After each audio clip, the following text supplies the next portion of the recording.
Afternoon. Thank you so much for joining us. My name is Gaston Alonso. I am the director of the Ethel R. Wolf Institute for the Humanities at Brooklyn College.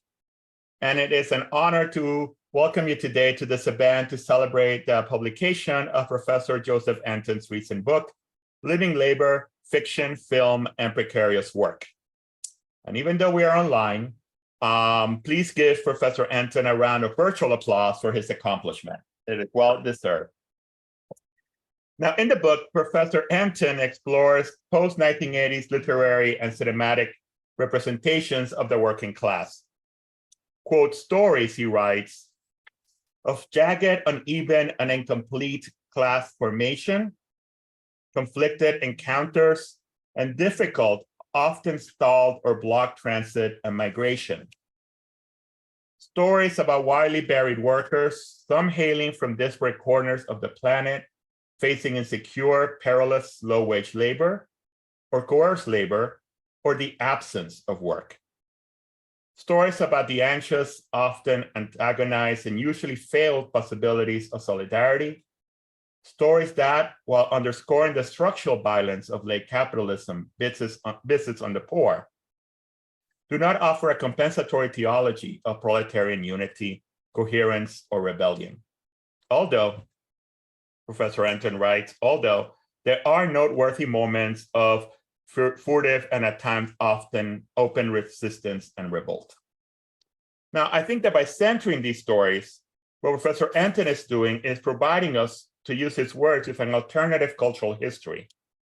An alternative cultural history to the all too popular narrative of the American working class as solely white, male, displaced by deindustrialization and politically reactionary. A narrative that too often dominates our political discourse and that too often is used to excuse or justify Trumpian politics. In the work that the book does, to explore the complexities of working people's lives in this moment of ongoing economic restructuring, precarious labor, transnational migration, and ascending reactionary and nativist politics. And in the work that it also does to help us imagine how working people can build a less exploitative and more just world, the book is urgently important. And so it's a conversation we're going to have here tonight. So now that I've introduced the book, let me introduce the author. Joseph Entin teaches in the English Department and American Studies program at Brooklyn College. He is the author of Sensational Modernism, Experimental Fiction and Photography in 30s America, North Carolina, 2007. Co-editor with Bob Rosen and Leonard Bogg of A Radical Teacher Reader, 2008. And with Sarah Blair and Franny Noodleman at Remaking Reality, U.S. Documentary Culture After 1945, 2018. And with Elizabeth Douglas Orsello and Rebecca Hill of Teaching American Studies, The State of the Classroom as a State of the Field, 2021. His latest book is Living Labor, Fiction, Film, and Precarious Work, and it is the subject of tonight's conversation.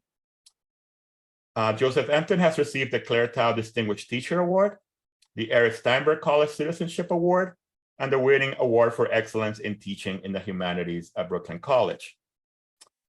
Professor Entin, thank you so much for this book. Thank you for bringing us together tonight as we mark International Workers' Day. And before I'm going to turn it over to you to tell us about your work and to introduce our wonderful guest speakers today, Cynthia Young and Lee Linkon. Thank you so much, everyone, for being with us. Thank you, Gaston, so much. I'm really grateful to you and the Wolf Institute and Kiana for helping me organize this, for sponsoring it, for hosting it. And I'll be honest, without you, Gaston, this event literally would not have happened. You were prodding me for like a month to get it together and find a date. So thank you. Without you, it literally would not have taken place. It's a real thrill. It's actually quite moving for me to see everybody who's here.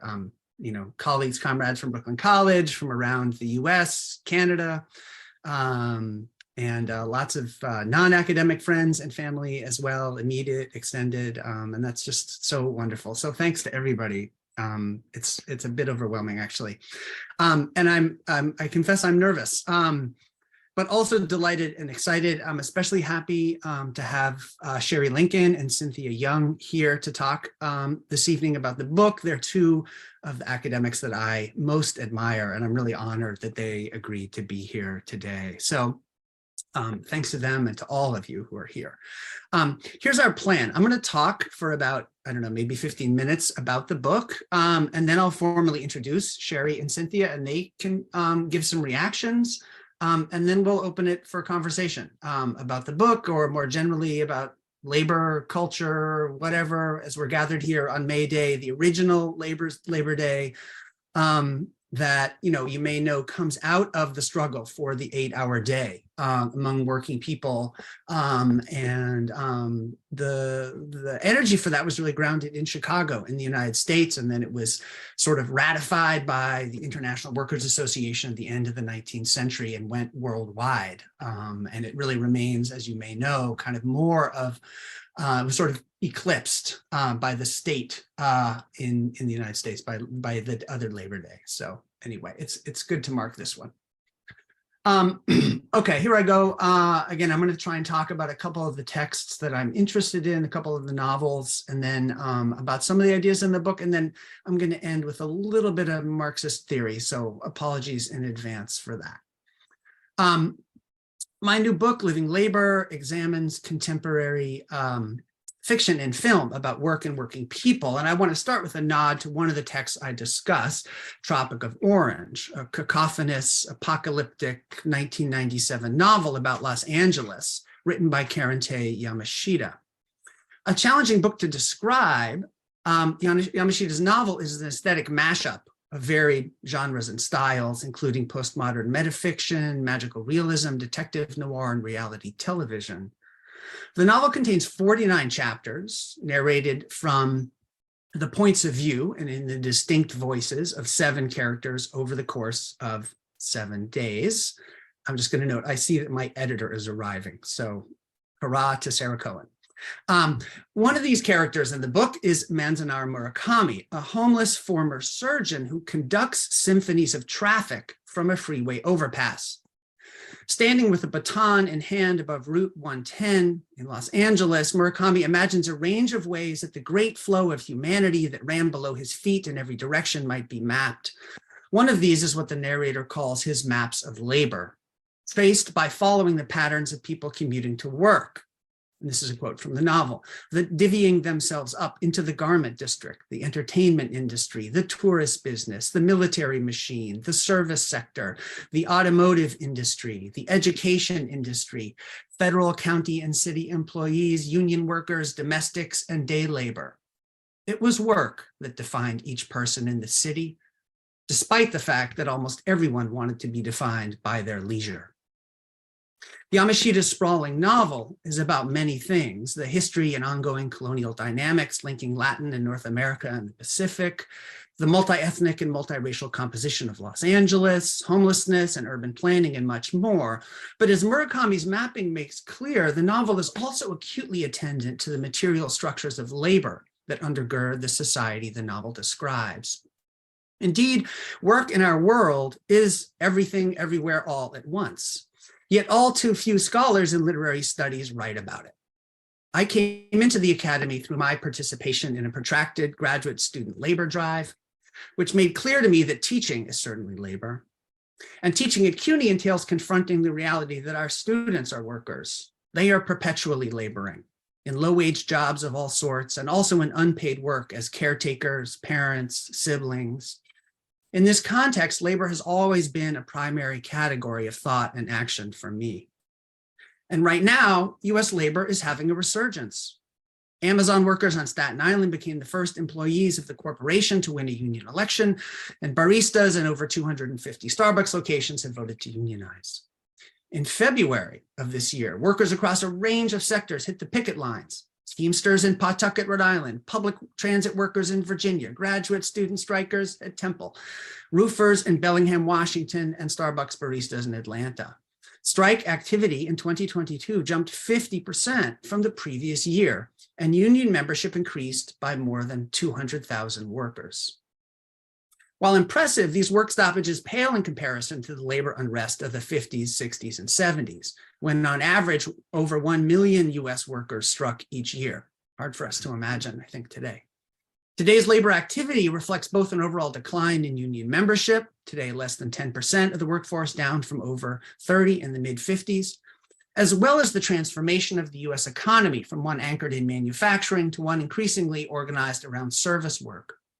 31% of the current work stoppages were undertaken by non-union workers, and workers in accommodation and food service represented the largest sector of strikers. These changes in the economy and workforce were a long time in the making. In the final decades of the 20th century, the US industrial working class was dismantled by deindustrialization, globalization, and the capitalist displacement of manufacturing labor to cheaper labor markets, many in the global South, where corporations could achieve increased rates of exploitation and profit. In the wake of these transformations, a new post-industrial proletariat is emerging, largely based in the service sector and much more diverse in race, ethnicity, and gender. The new composition of the workforce can be seen in the victories workers are currently winning.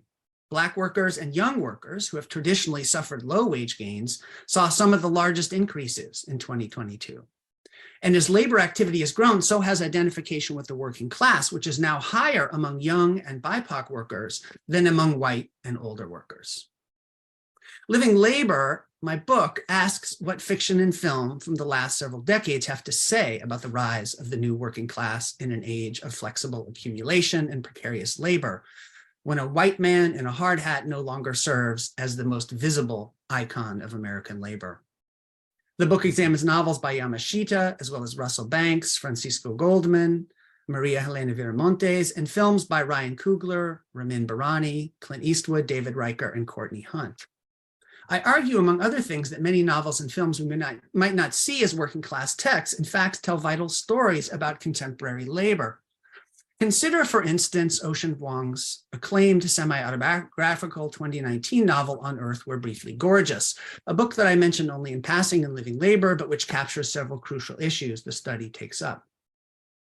On Earth, We're Briefly Gorgeous is about a boy named Little Dog and his mother and grandmother who immigrate from Vietnam to Hartford, Connecticut. The novel takes the form of an extended letter from Little Dog to his mother, an epistle that, because her education was cut short by the US destruction of her elementary school, she is unable to read. Vuong's novel is a multifaceted text about immigration and displacement, abuse, and the afterlives of imperial war, intergenerational trauma, and queer love and desire. It is also a tale of precarious labor, agricultural labor performed predominantly by undocumented workers, sex work during the war in Vietnam, and unwaged immigrant labor in urban nail salons. Indeed, Little Dog's story unfolds as a tale of labor and desire, to borrow the title of one of my favorite books by Paul Rabinowitz. He meets his lover Trevor while working on a tobacco farm north of Hartford the summer he's 14. When he arrives for his first day, the crew, most of them undocumented migrants from Mexico and Central America, offer him eggs they have cooked for breakfast. The work itself is dangerous, involving machetes, extreme heat, and the possibility of falling from the top level of the barn where the tobacco is dried. The crew communicates mostly in Spanish, which Little Dog doesn't speak, but he finds connection regardless. The work, he says, quote, somehow sutured a fracture inside me.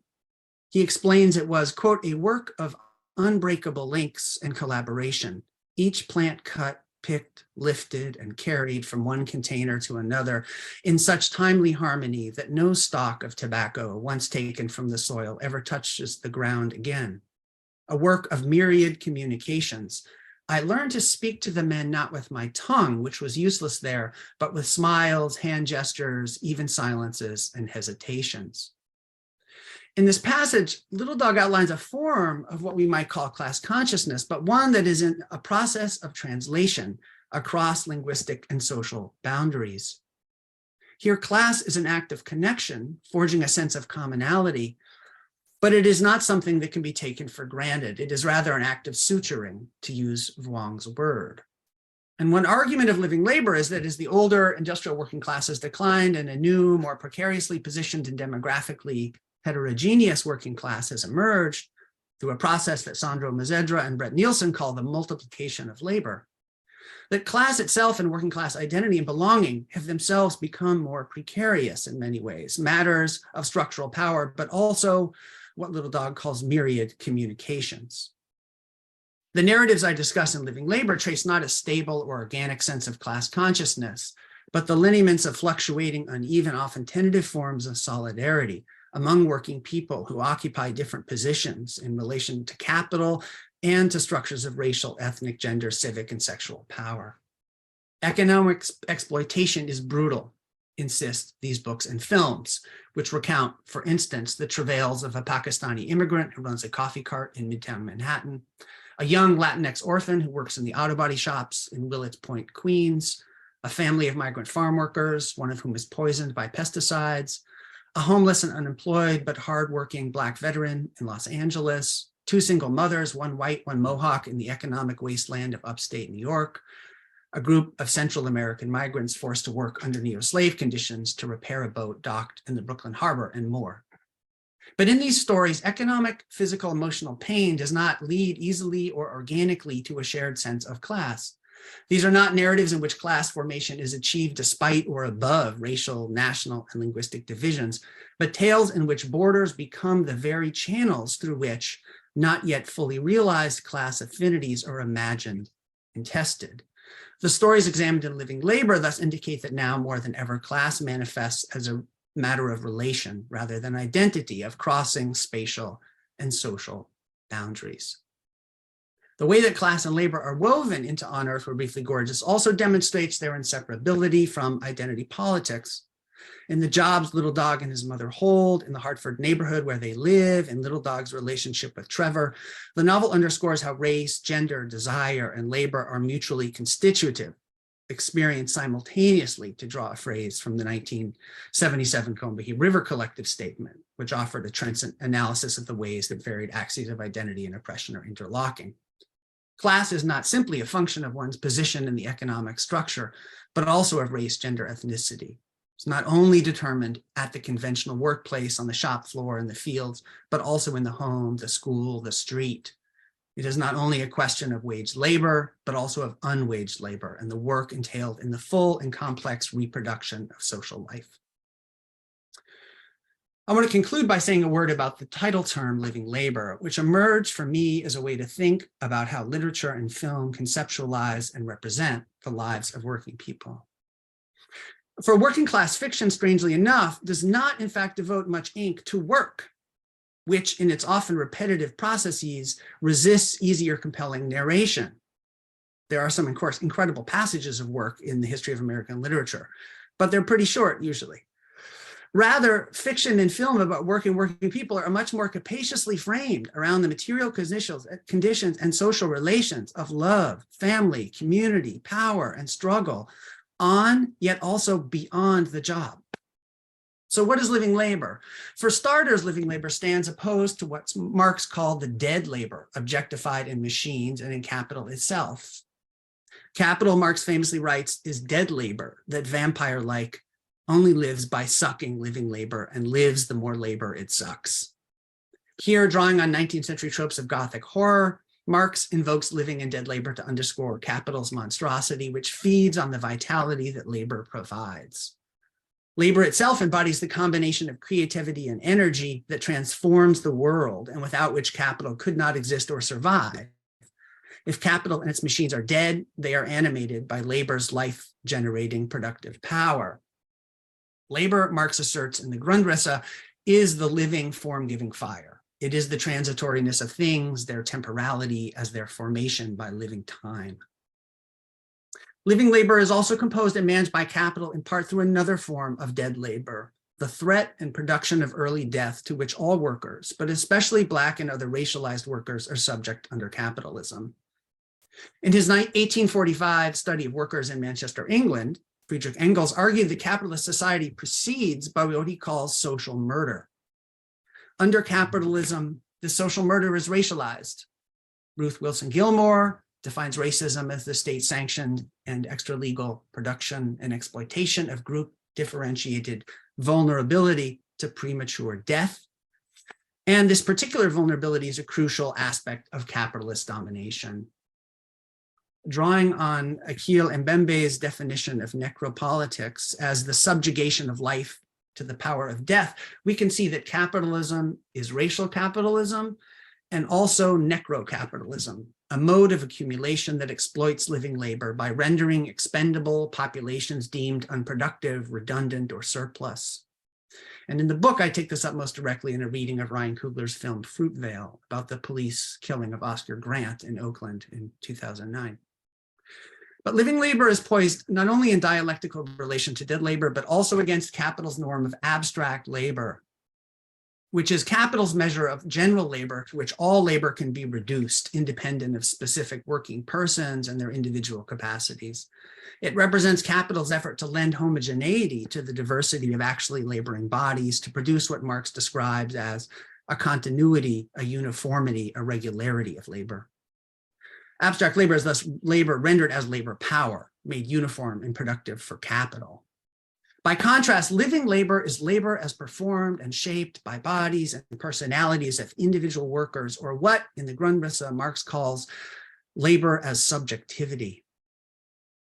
This resonant phrase suggests that labor molds one's sense of self, and that selfhood and identity are themselves products of ongoing labor, and that workers bring to their labors not only their labor power, but their specific and individual histories, capacities, desires. Capital may have an interest in reducing workers to abstract quantities of pure laboring force, but in fact, workers are always complex and embodied subjects that can never be fully contained, controlled, or subsumed during the accumulation process. It is the particularities of labor as subjectivity that contemporary fiction and film, I think, is so adept at rendering, and why, I contend, if we are going to grasp the complexities, variety, the constitutive heterogeneity of contemporary work and working class life, we need to attend to the narratives of living labor. Okay, thank you. I'm going to stop there, and I'm going to introduce our two guest speakers, Sherry Linkon and Cynthia Young, and turn it over to them for the next few minutes. Sherry Lee Linkon is professor of English and American Studies at Georgetown University and affiliated faculty of the Kalmanovitz Initiative for Labor and the Working Poor. Linkon is the author of a really great book, The Half-Life of Deindustrialization, Working Class Writing About Economic Restructuring from 2018. The co-author of Steeltown, USA, Work and Memory in Youngstown from 2002, and co-editor of the landmark volume, The New Working Class Studies from 2005. She's also one of the founders of the Working Class Studies Association, one of the most astute thinkers about class and culture that I know, and someone who's been a consistent and consistently kind mentor, guide, and interlocutor for me. Cynthia A. Young is Associate Professor of Women's Gender and Sexuality Studies, English, and African American Studies at Penn State, and the author of an amazing book that I have taught before, Soul Power, Culture, Radicalism, and the Making of a U.S. Third World Left from 2006. Her manuscript in progress is entitled Terror Wars, Culture Wars, and will be published by Duke University Press. Cynthia is one of my oldest and dearest friends, met inside the confines of academia, and a brilliant scholar and also a comrade from way back. So I'll turn it over to you too. So I think I'm up first. Thank you, Joseph, for inviting me, and thank you to everybody for coming out to celebrate this terrific book. I want to open by taking us back to where Joseph started, which was the reminder of all of the incredible labor activism going on around the U.S. this year. And I'm going to put in the chat the link to Labor Spring, which is a national effort that my colleagues at the Kalmanovitz Initiative have been organizing, really just trying to bring together the events going on at campuses and in unions all around the country, something like 75 or 80 different events at different places. It's really pretty impressive. So if you, not while this is going on, but later, go back and check that out. I think it's worth your time. I want to really kind of focus on the things that I think this book contributes to the study of working class literature, but also to our understandings of class itself. As Joseph noted, we have a long-standing idea in American culture that that often even extends into working class literature. The working class literature means texts about mostly white men doing traditional blue collar jobs. And clearly that's long out of date. And we know that there's been a tradition of working class studies scholarship that's pushed back on that really for a very long time, highlighting a fuller range of narratives that consider working class lives within varied workplaces and beyond the workplace. So we can go back 20 some years to a poetry anthology like Working Classics, which collected poems about a wide range of working class jobs, which help us see that working class literature has always included narratives of service work, long before anyone began talking about a service economy replacing the industrial economy. Novels like The Bluest Eye or Bastard Out of Carolina demonstrate the rich history of narratives about working class lives that demand that we understand how everyday life, not just the life of labor, is shaped by economic relations and conditions. We also have critical anthologies like Michelle Tokarczuk's Critical Approaches to Working Class Literature that foreground intersections among class, sexuality, race, gender, and place. Such work argues for the value of examining how class works in texts by many writers of color, including some who've not generally been read as working class writers. All of this just reminds us that Joseph is building on a tradition that is not new, and yet this kind of work, like so many forms of work, is never done. We need more analyses that read working class narratives through an understanding of class that emphasizes its complexity and its contingency. And we need it even more as we become ever more aware of the challenges of fostering collectivity in divisive and fragmented times. The precarious conditions and changing structures and practices of 21st century work require a rethinking of both class and working class literature. That's the project of Living Labor, and it's this need that I think makes it not merely an impressive book, a really amazingly good book, but I would argue an essential book. So I want to talk about two particular strengths of this book. First, I think the opening theoretical discussion of living labor is, to my mind, the most ambitious and persuasive discussion of how the conditions of class are shifting and what that means, better than anything I've read. As Joseph knows, it's influenced my work, but after I read the manuscript of the book and before it was in print, I asked for permission to share it with several of my graduate students who I thought could learn from the way he weaves together the social and historical framing with the articulation of theory. I'm happy now to be able to send them to the whole book so they can see how he uses that theoretical lens and to see how he does it in an engaging, direct, lucid prose that doesn't rely on insider specialized language or references. I think the book is both smart and insightful, but also accessible for a wide range of audiences. So I'm really excited to see a number of people here tonight who I gather are not academics, but you should read the book too. It's definitely worth looking at. So a few more words about that opening chapter. It draws on Marx's articulation of labor as living, ever fluid and flexible, terms that I think are more important now perhaps than ever before, but also a reminder that labor remains a potentially transformative force. Joseph connects Marx's attention to the transitoriness of labor with the contingency of so much contemporary work and the ways that labor is now both mobile and transnational. The fragmented, contingent nature of most contemporary work can also facilitate the abstraction of work, but paying attention to the subjectivity of labor, which I would argue is one of the contributions of literature to our understanding of class, resists the erasure of abstraction and emphasizes what Joseph refers to as the particularities of living labor, including differences rooted in race, place, gender, and other aspects of positionality. The book considers a central tension in contemporary working class literature between the difficulties and exploitations of work and the way that it both draws on and helps to construct people's identities and their relationships. This book helps us understand how we have lost any sense of a stable shared class consciousness, something we may never have had as neatly as we might have hoped. And we are instead seeing a working class emerge that has not yet developed a settled or actionable sense of solidarity. Both the working class and class solidarity have become precarious. Solidarity, Joseph writes, is not a solution, but a way of thinking, one that may present opportunities for collectivity, but that also represents a significant challenge. And I appreciate I was going to say ambiguity, maybe ambivalence of that, the idea that it can be both of these things at once, and that if we're going to understand class, we have to be thinking in that uncertain space. The other thing I appreciate about Living Labor is its contribution to expanding the reading list for working class literature.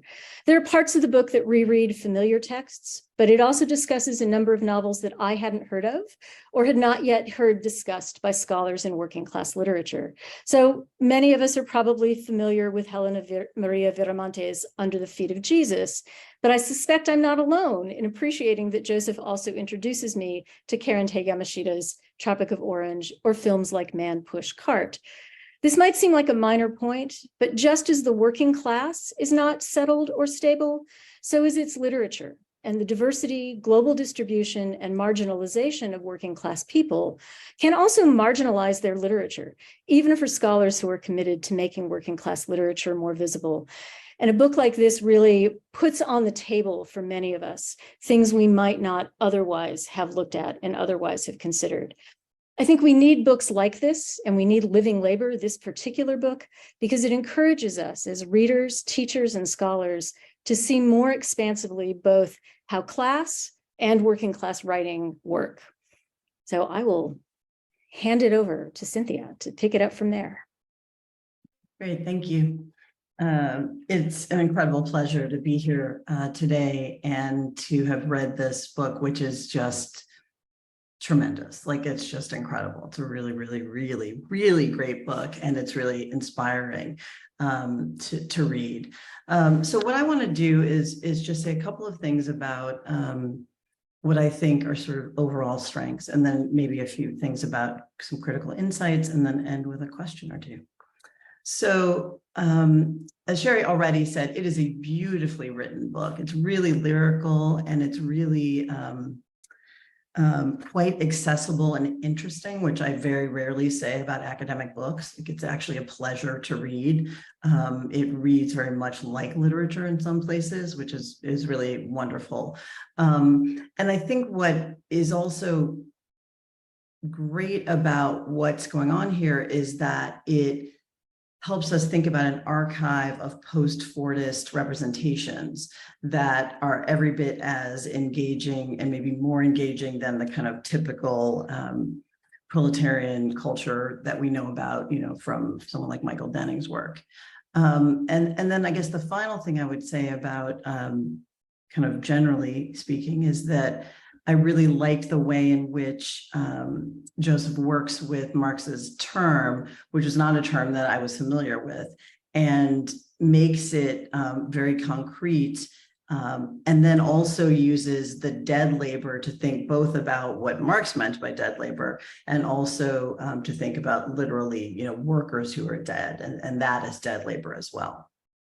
So I think in terms of critical insights, Joseph and Sherry both have said some of these things, so I'm just going to say a few things. I think one of the things that Joseph is saying here is that low wage or no wage work in a post-Fordist world doesn't, affiliations don't look like understanding or commonality or association, right? They also, and maybe more often, look like conflict, tension, and repeated misunderstandings. And I think that idea is just so rich, because it helps us think about relationality in ways that often we don't. Secondly, many of these texts are ones where the narrative isn't a kind of, it's about quotidian things. It's about daily struggle. It's about trying to be housed and sheltered, or trying to get medical care. The stories don't have arcs that are, starting in a kind of place of wretchedness and then like moving through this arc until there's a kind of giant, triumphant swell at the end where, the struggle is happening on the shop floor, whatever. And so that, I think, is really intriguing and challenging, because it doesn't look the way we've been taught to think about labor struggle, and not only as something that is collective, and often what we're dealing with in these stories is many stories or many threads, but not necessarily ones that are coming together in kind of real time. But it allows us to think about what is the kind of logic of an arc, what is the arc of struggle, what is the arc of success, what does that look like, all of those things. And I just really love that way of thinking. The other thing is to think about something that Joseph calls precarious realism. And I think that I want to ask him actually to talk with me a little bit more about it and talk with us about it, because I was struck by the fact that I didn't have as much of a granular sense of form. And so I wanted to ask about that. Like, I know what many of these texts are like, and I know that they're experimental and neo-realist, but I don't actually know what we might call the style of precarious realism. Like, are there kind of commonalities? And then finally, I guess, I think the idea that racial capitalism and necro capitalism are what structure the lives of all of these people, whether they're immigrants, whether they're undocumented, whether they're African-American, is really powerful. And I guess that sort of leads me to a couple of questions that I had. So all of the chapters are really rich and thought-provoking, but chapter 3 for me is just really stunning and provocative, and I still can't figure out some of what you argue there, Joseph. So I'm going to say, I'm going to ask a couple of things. So one, I'm really curious about why Gran Torino, because you do have to work pretty hard to sort of move it out of the kind of Eastwoodian, racist, conservative sort of mold into something else. So that was just fascinating to me. I was like, oh, well, how did you get there? But then also on the other side is Fruitvale Station, which is also an outlier of a different kind, right? Because it's not, it's a day in the life, but it's first of all, it's a story that is based on real life, but it's also a story that we know the end of, which is death, and is not typically read in this context, right? Of a story about low wage or no wage labor. So I would love to have you talk a little bit more about that. And then also to think about some of the outliers, or some of the, not outliers, that's the wrong way of putting it. So some of the, like in terms of thinking about Fruitvale Station, that started me thinking about something like Nomadland, right? Which is also mostly not about work, but is about, a post-industrial wasteland, right? Nomadland. But it's also about the elderly. Like, it has a whole other sort of range of things that I think would be interesting to think about in relationship to some of the questions that you're asking. So those are my two kind of prompts, if you feel like saying something else. Okay, thank you. Yeah, and again, thanks to you both so much. I'm so grateful. It's actually really amazing to hear other people kind of absorb and then reproduce the ideas in the book, which is, so helpful to me as somebody who wrote it. So thank you both so much. Let me take the question about Gran Torino and Fruitvale Station first. I mean, Gran Torino is the one text in the book that I find, kind of like politically objectionable. And the reason I actually wanted to write about it is because it offers what is a really clear distillation of what in many ways is one of the primary arcs, narrative arcs, that organizes the book in this larger tradition that I'm mapping, which is about the simultaneous demise of the Fordist industrial worker, in this case, a white ethnic auto worker from Detroit, and the emergence simultaneously, that's a narrative that forms an X, where they get the demise of the kind of like white industrial worker and the emergence of a kind of like, in this case, immigrant ethnic working community, right? And in some ways, that's the story of American labor in many ways of the last, 60 years. And so the film actually puts its finger on that in the way that Russell Banks's Continental Drift also does. That's a novel about a Bob Du Bois, a white ethnic boiler repairman from New Hampshire, who moves his family to the Sun Belt, to Florida, to try and get out of his rut and make it in this new economy. And Russell Banks decided to tell Bob's story. I actually also have to tell the story about a young woman and her infant son and her nephew who travel from Haiti trying to make it to the United States. And that somehow those two narratives are joined or twinned. So that's in some ways why Gran Torino. And in terms of like precarious realism, there's a way in which Eastwood's style, right? I mean, it is a fictional narrative, right? But he's got the kind of neo-realist, elements of the neo-realist approach that lend it that kind of almost documentary feel, right? He's really into improvisation and, shooting on location, and there are lots of non-professional actors. So it has a deeply kind of realist feel at one level. Of course, that's contradicted by, the kind of Hollywood action narrative that's also at the heart of every Eastwood film. And ultimately, that's the narrative, that kind of like, racist, imperialist, white savior narrative that the film tries to subvert, but ultimately can't help but reproduce, right? That is so problematic in that film. And so aesthetically, it's actually kind of similar to Fruitvale, which stars a young, Michael B. Jordan, but has other kind of like, lesser known, and I assume maybe even some non-professional actors who play bit parts. And it's very much filmed on location. But it is much more a film about everyday life. And my argument about that was, Coogler, the director, is so attentive actually to the details of working class life, to the fact that rent is due, to the fact that, his partner works in this big box store and he like drops her off, that, that Oscar Grant is trying in the opening scenes desperately to get his job at what's basically Trader Joe's back, and has this kind of confrontation with the manager. So there's this very careful detailing of the dimensions of class and labor that I think people haven't really noticed, critics haven't really noticed. But the big difference between the two films, I argue, is really that, Eastwood's film is organized around this logic of suspense and therefore possibility. The film opens, we don't know what's going to happen. And in, Fruitvale, we know what's going to happen. And so there's a logic of, sort of inevitability, right? That's part of what makes that film so devastating, is we know where this train, right, with this BART train is going. So I don't know, that probably doesn't answer your question, but it's sort of my quick take on why those two films. And I got to say, I sort of saw Fruitvale years ago and was like, thought it was pretty cool. But the more I looked at it, the more my appreciation for it really grew. And I think it's a powerful counterpoint to Eastwood.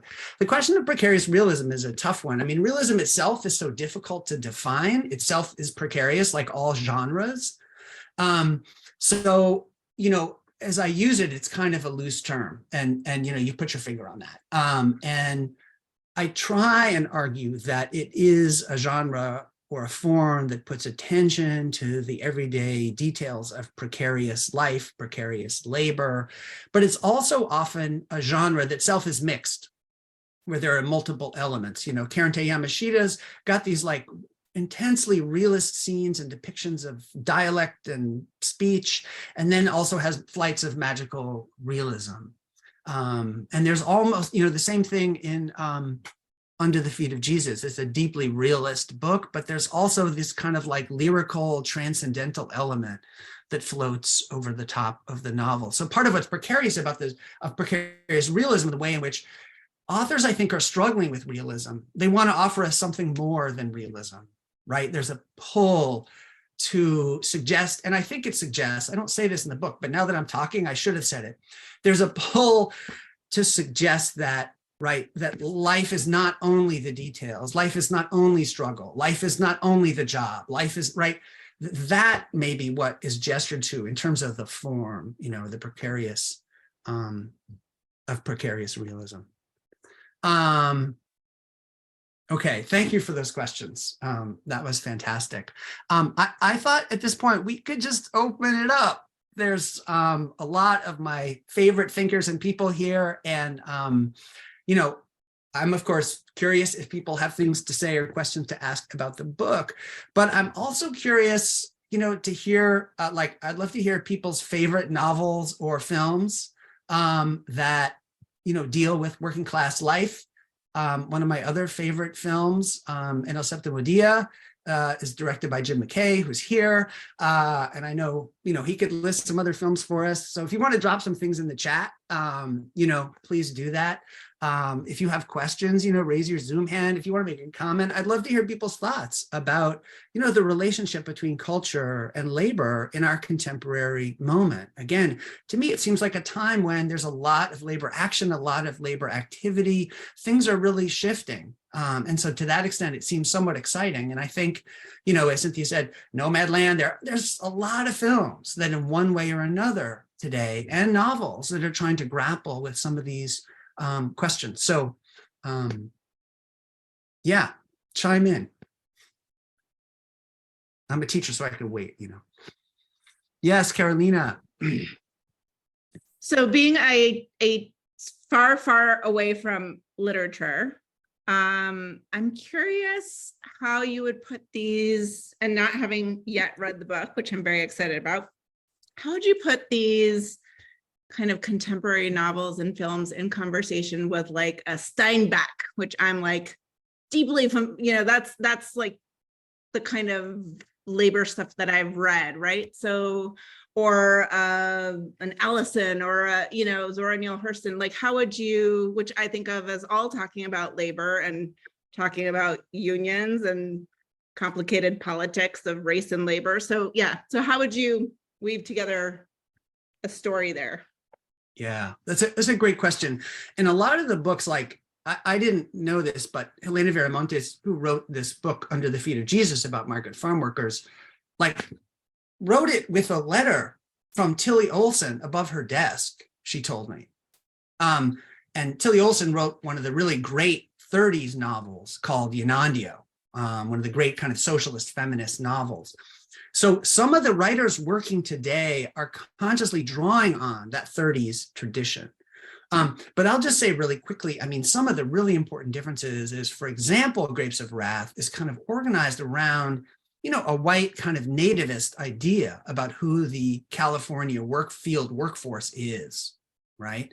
This kind of white Oklahoman. And so the notions of democracy and community are actually deeply racialized, I think, in that book. And part of what's happening in contemporary literature labor is, very much in a kind of explosion of that formation of the white kind of working class as the heart of America, the heart of labor, the heart of radical promise. And so I think that's exactly what this book is trying to put its finger on, is to say there's a new kind of situation that these writers are grappling with, and they're really trying to overturn or at least challenge, but of course always in dialogue with the writers who came before, and particularly that 30s tradition, like Grapes of Wrath, which importantly is a book about migration and motion. And so motion is such an important trope for the writers and filmmakers that I talk about. Again, I think Jim's film, En el Séptimo Día, is just about a delivery guy riding his bike. He's just zooming all over the place. It's a film that's about motion, and motion becomes a kind of metaphor for life, survival, living, right? And for the aesthetics of the film. So there are some important connections that writers, I think, are making between that 30s tradition, but also some really important departures. Yeah, thank you. That's such a great question. Kathy.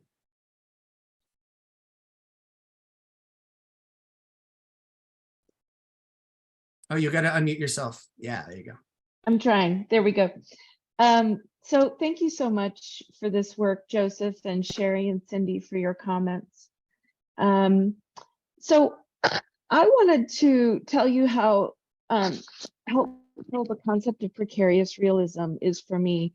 I work with a lot of graduate students who are writing about a lot of contemporary literature, Caribbean, border literature, and they're looking at that literature through the lenses of race, gender, and sexuality. but I feel like they haven't paid enough attention to work. And so I'm super excited to give them this book. And I think Precarious Realism and Living Labor, also your concepts of solidarity that you end with, are going to be really helpful for them. I wanted to just kind of add to the conversation. Joseph and I share a graduate mentor, Michael Denning, who in 2004 urged scholars to think about the labor theory of culture, and the way he doesn't really define the labor theory of culture in this 2004 essay, but what I've gleaned from it is it's the somewhat simple but also very hard to grasp idea that labor and leisure are kind of dialectically related and not opposites. And so this is something I've really been struggling with in my own work. But I felt like in some ways you didn't kind of get stuck on that or worry about that. You just showed us how literature is working out these questions about work, and you connected those questions about work to all of those other identities that I feel like this current generation of graduate students is very adept at figuring out. And then the last thing I wanted to offer is we have an international film festival every year here at CMU, and I just saw the movie La Civil. It's a Mexican, made in Mexico, about the problem of people being kidnapped and held for ransom. And as I was reading your book, I'm happy to say, yes, I got my actual hard copy of it. That I kept thinking about your concepts. So I'll put the film in the chat. But we go through these incredibly poor parts of this town, and we see how kind of poverty, desperation, corruption, but we see it. The movie really gives us what I feel like is a precarious realist vision of this border town. So super helpful concepts. I'm putting them into action as we speak, and I'm just so grateful to you and for everybody on this call who has supported you, but also who supports the project of working class studies. Thank you, Kathy. It's so great to see you. I saw Kathy last weekend, was it? We were celebrating the fact that after 30 years of organizing, Yale University has finally decided to recognize the Graduate Employees and Students Organization, now known as Local 33, HERE Unite, which is just incredible and astounding. Yeah, so anyway, it's great to see you here as well. Yeah, Franny. Wow. Right? I know, isn't that huge? Oh, you're muted again though. Oh, I'm muted again. Can you hear me? Yeah. Okay, that's fabulous. Congratulations. That you know, I'm here basically. I met a lot of you in that context, I guess 30 years ago. So congratulations, Joseph, and thank you, Cindy and Sherry, for your comments and questions. I have just a couple of things to add and a question or two. One thing I wanted to mention is I'm coming to you from Ottawa, where 155,000 federal workers just settled after a 2-week strike that is being touted by the media here as one of the most disruptive labor actions in recent Canadian history. So 35,000 workers who work for the Canadian Revenue Agency are still on strike. So there's a lot of labor activity and action here in Canada as well.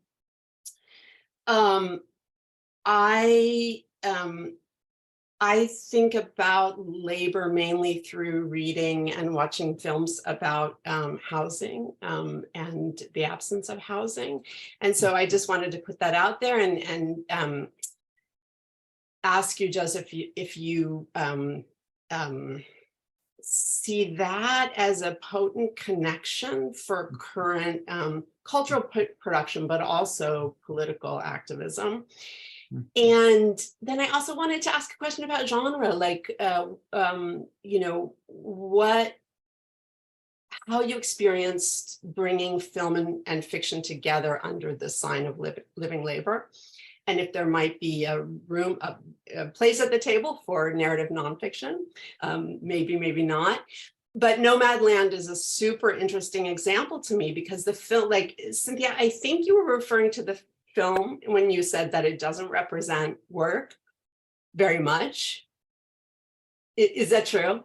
Yeah, I said not very much. Yeah. Yeah. So I totally agree. I mean, I think it's part of what leaves the film feeling kind of vacant for me. But the book, by contrast, is all about labor and is really detailed and really brilliant, absolutely like eye-opening and brilliant on the subject of elderly people who are living nomadically and laboring, migrant laborers. So I was thinking about, you know, does that have anything to tell us about the relationship, the differences between film and narrative writing? So that's sort of a question that I might be able to answer. I might know your answer, Joseph, if I had read the book, but I haven't read the book yet. So I'm just asking. Yeah, that's great. I mean, the first one about housing and unhousedness, I think is a really interesting one. That is an issue for a couple of the books and films that I do write about. So I wonder if, you know, in some ways, I mean, housing is like a material condition for sure, but it also becomes a metaphor at some level. And being unhoused is part of the kind of way in which precarity represents itself in our society, for sure. And I think that you know, writers and cultural producers are attentive to that. So I would think that there's a rich vein. You know, there's another version of this project that was going to be all about space and place and geography. A lot of these are set in kind of interstitial spaces, interzones, harbors, oceans, ports, places like what was used to be Willets Point, Queens, which was sort of like this wasteland, no person's land of kind of rundown auto body shops in Queens. It was sort of like almost like unregulated. So these kind of unregulated, abandoned spaces, to evoke a phrase that my friend who's here, Claire Callahan, has used so beautifully in her own work around the literature of abandonment. So I would just say that about that. And then, yeah, the question of genre is a great one. I decided, you know me, I've written about photography a lot, and I decided photography was not part of this project because these were about narratives. And there was something about the capacity to move through time that was important because it's a story that's being told in these, and that time turned out to be really important, and duration. But you know, it's like I hadn't really thought about it, but I wonder, you know, things like nickel and dime, like, is that precarious realism? You know, in a way, yeah. Maybe it is. I feel like part of what films and novels do together is they project us, you know, into other spaces, into other lives. And that itself is kind of a metaphor for solidarity, right? For thinking with other people, other places. And so I think that's why I kind of hung them together. But that doesn't necessarily rule out nonfiction, I think. So I have to think more about that. But so thank you. Yeah, Barbara. Thank you for being here. Hi, friends at Brooklyn College. I'm so excited about this book. And as a person whose actual field is literature and who loves films and has seen many, this is just great to just combine those two genres to look at some questions that are so important. I just want to say how much I appreciate that, from what I understand about the book, that you give a really different perspective, an accurate perspective, in fact, about identity politics, because of course, identity politics have been so maligned and so misunderstood and so distorted. And so it's just great to know that there's a book that I can reference when people are doing that and say, read this. They may not understand it, but at least, you know, because it, you know, like having had my interactions recently with conventional Right. white male cisgender Marxists, it's just like we're talking different languages. You know, like I'm talking ancient Etruscan and they're talking whatever else. So thank you so much. Yeah, thank you, Barbara. For those of you who don't know, Barbara was at Brooklyn College for a week this spring as the Hess Scholar in Residence, and you know, participated in a whole host of events. And I was lucky enough to be able to participate in one of them. You are now, like you are, you know, continue to be, always will be a member of the Brooklyn College community. So thank you so much for coming and being here. And you know, go ahead if you're gonna. Oh, I was gonna say, you know what I have on? I have my black staff and faculty sweatshirt on. So cool. I recognize the Don't Brooklyn know what I College was color. So wearing. yeah, so great. But part of the impetus behind the book, right, from a theoretical point of view, is to kind of explode that. Just feels like such a, I don't know, ridiculous way of thinking, you know, whether it's a kind of class fundamentalism or some kind of distinction between class and other categories of identity or being or oppression or whatever. You know, and I think that the writers and filmmakers are pretty clear, and you know, the stories they're telling, you just can't, you know, disentangle those things, right? That those things are always of a piece. The class and the way that it appears in people's lives is always shot through and bound up with questions of gender and race and ethnicity, and we have to be able to think all of that, you know, together. So, thank you. Yeah, Ellen. Ellen is my chair, for those of you who don't know. So I'm going to begin by saying that I can tell you Joseph is a wonderful worker himself. We have been working very hard together, and there is nobody whom I would rather have working with me right now during this really difficult period of work at Brooklyn College.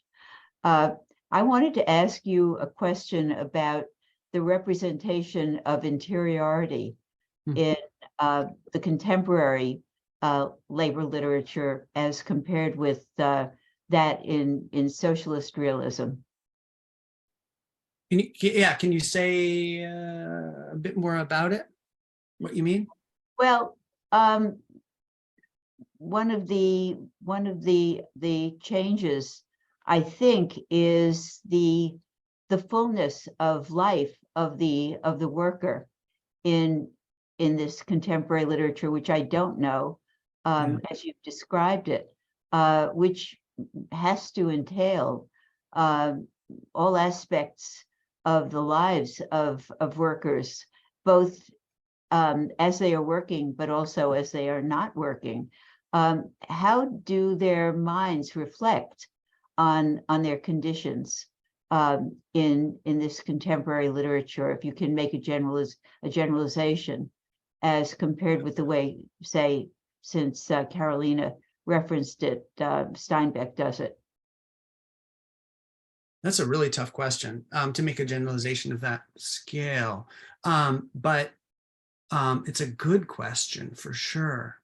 I mean, I think the way I would go at it would be to say that I think in those earlier narratives, the socialist realist narratives from the 30s, the question of what class and class consciousness is actually very clear to the writers and to the characters, right? It looks a certain way. We know what it looks like, right? Mm-hmm. Those guys gathered on the shop floor saying no or whatever, right? And I guess what I'm struck by and what the book is about is the way in which class consciousness, there's a kind of crisis around what that means and how you represent that in the present moment, right? What does it look like when people come together, when the workforce is so diverse, when people's lives are so precarious, right? And that's the kind of internal, I think, and external both the political and the kind of emotional and psychological, struggle. The term that, one of the things I'm proudest of in the book is the very end, which is a kind of coda, which is about solidarity as a kind of key term. And anyway, I won't say anything more about that, but just I'll direct you for those of you. I'll also say the book is free and open access online. So you don't actually have to purchase it to read it. You can literally go to the website in the University of Michigan Press and read the whole thing. So I encourage you, if you wanted to read one thing, read the coda about solidarity, which gets to the question you're asking a little bit, Ellen. Okay, let's take two more and then maybe we'll be close to wrapping it up. This has been so amazing. Jocelyn. Hi, I think Barbara had her hand up before I did. No? Oh, okay. Number one, congratulations, Joseph. Thank you, Sherry and Cynthia, so much for sharing your insights. And congratulations to all of us that we can finally read this long anticipated and marvelous book. And we should all read the whole thing. And in solidarity, we should support you because you have a couple of people in college, as far as I know. Anyway, my question for you is this. Big topic. What were the deepest challenges for you, both in researching and writing the book, in terms of what kind of choices did you have to make, or any other challenges that you'd like to share with us? Because I think that's a fascinating, I've watched you work over the years, and I love the way you move into areas and think about how things work together. So I'd just be really curious about the process for you. Yeah, I mean, so much of this project was hard, in part because under the conditions under which I was writing it, which is to say, like over the course of 10 summers, where I would put the project down for like 8 months and then try and come back to it and figure out where I was and advance it like a little bit. So some of the chapters I wrote in 2013, 2012, and that was really hard. So that was like the material challenges, somebody who's a materialist, were difficult, but also building the archive. There aren't a lot of people who are, it's not like there's as Sherry was saying, there's not like there's an established archive for what are the go-to texts. There are a few, but I wanted to obviously expand that and see, and then there are lots more I could have written about. And then finally, the theoretical part was challenging. Just trying to figure out like, what is the framework?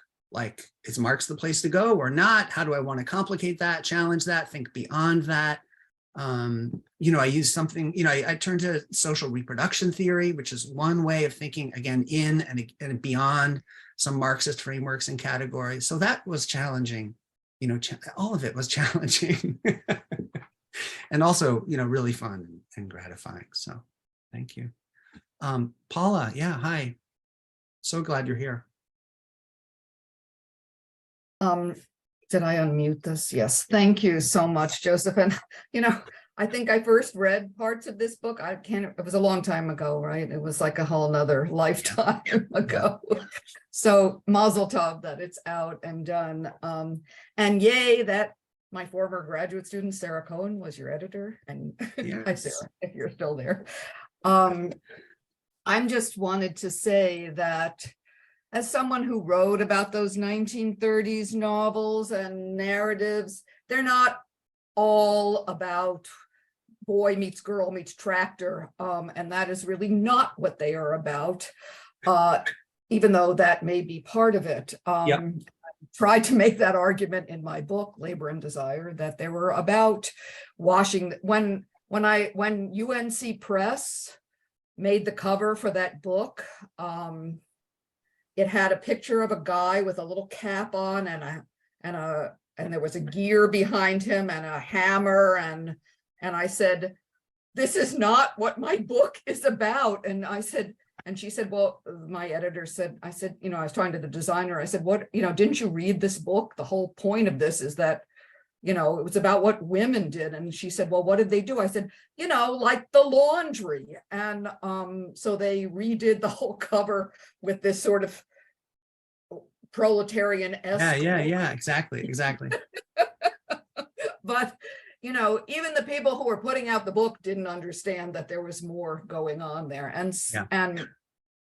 I would say also that a hallmark of that earlier work, because Steinbeck I would not count as a socialist realist. He was not he was a very commercial version of it. Right. Is as you're talking about multi narratives,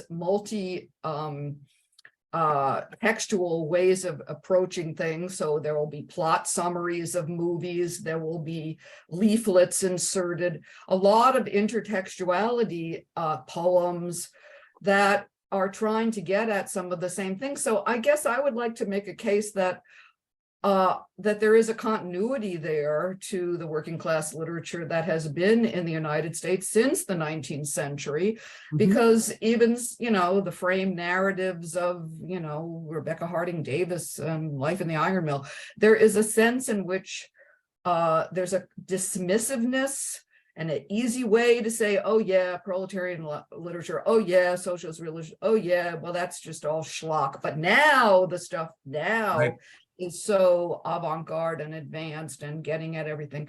And I guess I would, it was moving to me that Tilly Olson's letter was sitting on Víramontes' desk, because I think that it's important to see that there is a tradition and that there is solidarity across time, not only across people. And it's unfortunate that that we don't have a kind of, canon to understand. I mean, Sherry's work has helped produce that canon, but that it isn't really penetrated, even people for whom it should have penetrated. Right. So anyway, I know your book understands all this. So I really want to thank you for that. And I'm looking forward to my copy. So I'm going to go buy it for my 50% off. So Yeah. No, I'm totally with you. I mean, one of my favorite work scenes from the 30s is that moment from Yunandio when the novel cuts, right, in that very kind of cinematic way between the ditch digging and the work that is taking place in the kitchen, right? And it's like the same kind of rhythms and motions and the same kind of prose to create this very deliberate kind of echo between the work of reproduction and the work of production, right? So, my first book obviously is about the modernism of that form of social realism. So, yeah, I mean, I'm totally with you, and I think the continuities are really, really important. So, thanks for reminding me and all of us of that. I appreciate it. Okay, Mobina, take us home. Actually, I'm going to, congratulations. I'm so thrilled to finally get to read this book and so proud to be your colleague. So I wanted to ask, I think maybe this is a longer question for another time perhaps, but it does sound like you've decisively kind of left class behind or to the side. So, I'm wondering in the novels, in this work, like, what are the practices or structures that enable the kind of solidarities that you're talking about? And what is the place of, like, I don't really want to use the A word, but like affect, or like bodily, togetherness in a lot of this, because it seems like that's a critical part of what you're talking about. And to bring it back home is like, how do we use this like in some of the work that we're doing, like, what does that mean? What are some lessons for building that kind of solidarity in our labor movements that you took from the text that you studied? Yeah, thank you. That's such a great question. Interesting, coming off the question from Paula, one of the most amazing pieces of writing ever about solidarity is Meridor Lesueur's I Was Marching, which is all about the effort to kind of narrate the embodied feel of being with other people in public. And the narrator begins as this kind of middle-class woman who's watching these people prepare for this strike and engage in this strike, and ultimately goes into the union hall or whatever and starts helping to hand out food and stuff. And eventually at the end of it is like marching with people in concert. And it's very much this kind of physical, visceral understanding. So again, to think about the continuities and the way in which solidarity has always been a key term. but I'm deeply invested in class. And I think I'm writing, in the kind of Marxist vein, and also, sometimes against it. But I'm just trying to argue, right, that class is very much, particularly in the present, I think, not only a matter of, structural economic issues, but a process that has to be continually enacted, understood, reproduced, reformed, recomposed. Particularly, it just feels like that in the present moment. Class often is, especially, I don't know, I think confusing right now. So I think these writers are grappling with that. And they're very clear that the material structures of exploitation are incredibly powerful, urgent, more brutal than ever. But the question of but that doesn't necessarily mean people are going to come together. And what comes out of this is more like an emphasis on issues of translation as a kind of metaphor, motion as a metaphor for the ways in which the processes that are required for people to find each other and make connections, and that's where the action is. And I think you're right. It is a deeply effective and often visceral and physical kind of experience. So this has been so great. I'm so grateful to everybody who came. It was totally moving to me. Thank you all. Thank you to everybody who was here and raised a question. Everybody who was here and didn't. I see you. Old friends, colleagues, family folks. Thank you so much. It's such a treat. And there are so many other people here who didn't speak up, who are doing such incredible work of their own. Yeah, Claire Callahan, I'm looking at you, around these issues. This is not the end. The conversation continues. We'll keep it going. But thanks again for coming, everybody. I really, really appreciate it. And special thanks to Cynthia and Sherry. I'm just really, really grateful to you too, and everybody. Bye. Bye, everybody. Bye, everyone. Thank you. Bye. Thank you.